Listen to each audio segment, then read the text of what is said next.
ಕಾಗವಾಡ ಐನಾಪುರ ಪಟ್ಟಣದಲ್ಲಿನ ಸರ್ಕಾರಿ ಕನ್ನಡ ಪ್ರಾಥಮಿಕ ಶಾಲೆಯಲ್ಲಿ ಭಾನುವಾರ ಹಮ್ಮಿಕೊಂಡಿದ್ದ 3ನೇ ಅಖಿಲ ಭಟ್ಟಾರಕ ಸಮ್ಮೇಳನ ಹಾಗೂ ಜೈನ ಸಮಾವೇಶದಲ್ಲಿ ಸಾನ್ನಿಧ್ಯ ವಹಿಸಿ ಮಾತನಾಡಿದ ಗುಣಧರ ನಂದಿಮುನಿ, ಕಾಂಗ್ರೆಸ್ ಪಕ್ಷಕ್ಕೆ ಹಸ್ತದ ಚಿಹ್ನೆಯನ್ನು ಎರವಲಾಗಿ ನೀಡಿರುವುದೇ ಜೈನ ಧರ್ಮ.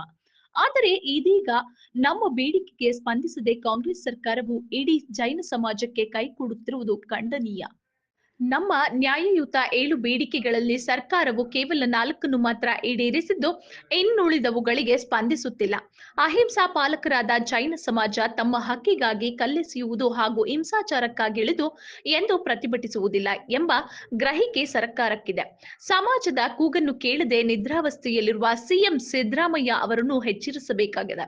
ಹೀಗಾಗಿ ಇದುವೇ ನಮ್ಮ ಕೊನೆ ಸಮ್ಮೇಳನ, ಇನ್ನೇನಿದ್ದರೂ ಆಂದೋಲನಗಳನ್ನೇ ಮಾಡೋಣ ಎಂದು ಕರೆ ನೀಡಿದರು. ಅಲ್ಲದೆ ಸಮಾಜದ ಅಭಿವೃದ್ಧಿಗೆ ಮೀಸಲಿಡುತ್ತಿದ್ದ 50 ಕೋಟಿ ರು ಹಣದಲ್ಲಿ ಈ ಬಾರಿ 25 ಕೋಟಿ ರು ಕಡಿತಗೊಳಿಸಿದ್ದೇವೆ. ಅದನ್ನು ಹೆಚ್ಚಿಸಿ ಕನಿಷ್ಠ 200 ಕೋಟಿ ರು ನೀಡಬೇಕು ಎಂದು ಸರ್ಕಾರವನ್ನು ಆಗ್ರಹಿಸಿದ ಅವರು, ನಮಗೆ ನಮ್ಮ ಮತದಾನದ ಫಲ ಕೊಡಿ ಎಂದು ಕೇಳುತ್ತಿದ್ದು, ಸಮಾಜದ ಜನ ಒಗ್ಗಟ್ಟಿನಿಂದ ಇದ್ದರೆ ಎಲ್ಲವೂ ಸಾಧ್ಯವಾಗುತ್ತದೆ ಎಂದು ಹೇಳಿದರು.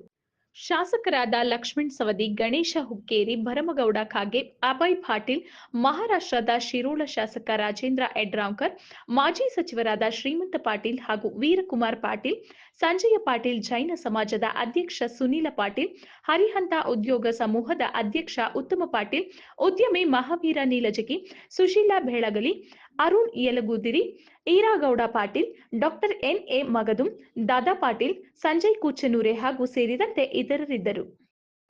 ಸಣ್ಣ ಸಮಾಜ, ಸಣ್ಣ ಆಶಾ, ಸಣ್ಣ ಕುಟುಂಬ ಐತಿ, ಅದನ್ನೇ ನೋಡ್ರಿ, ಅದನ್ನೇ ತೀರಿಸಬೇಕಂತ ಆಶೆ ನೋಡ್ರಿ.